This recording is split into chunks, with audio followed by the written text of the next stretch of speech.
Good morning.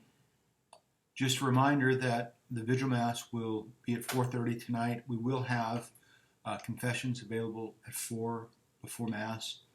They will be in my office. We have a screen set up, or you can go face to face because you're well over 6 feet away from me. And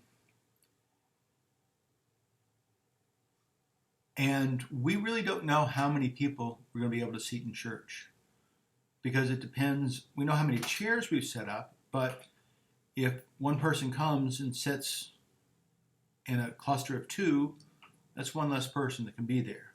They sit in a cluster of three, that's two less people that can be there. So we ask you to sit in the smallest possible cluster of seats. We do have pews on the side for larger families, and families should maintain a 6-foot distance from the next family. Other than that, just say a word about this weekend. It is the last Sunday, technically, before Ascension and Pentecost. When Ascension was on a Thursday, there was a seventh Sunday of Easter, and it still exists in some places. But this is, for us, the last Sunday before Ascension and Pentecost. And the readings turn to the Holy Spirit. So listen for that at Mass.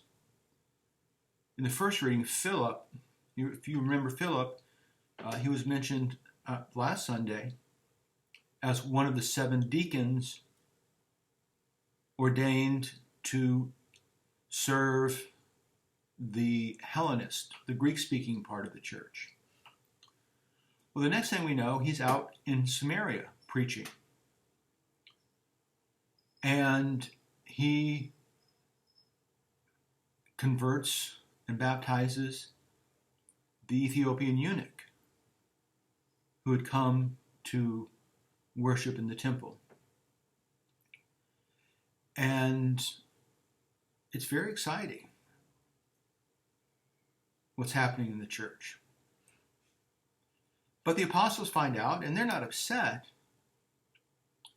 but they send people to Samaria to give them the Holy Spirit because they had only been baptized. Kind of reminiscent of the separation we have now between baptism and confirmation. And the bishop is the proper minister of that sacrament, not a deacon. So very early we see the liturgical life of the church developing. And the Holy Spirit will be showing up in the other 2 readings as well. So I'm just getting that out there to say, listen for that. On Sunday morning, we will have Mass at 8 o'clock and at 10:30. Again, if you're not comfortable coming to Mass, please don't. If you're sick, no, please, just don't come to Mass. You're welcome to wear a protective mask and gloves, although we do not require it. And we are sanitizing the seats between each Mass. Also, at some point we may have to just close the doors and say the church is full,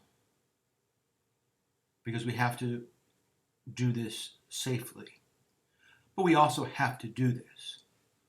We have to, again, start celebrating public Mass, even if it's only for a limited number of people. So if you think the Gloria is the opening hymn of Mass, you might not get a seat.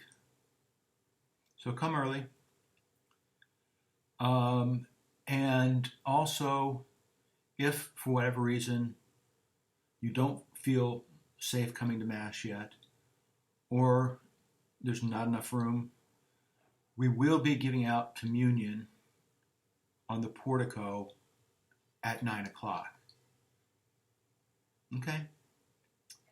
Thank you, everybody. Let's work with this and see how it goes. And I'm sure we'll get some more instructions next week from the Archbishop or maybe even from the governor, where we're going to try to be humble servants of the bishop and the governor, but first and foremost, humble servants of the Lord.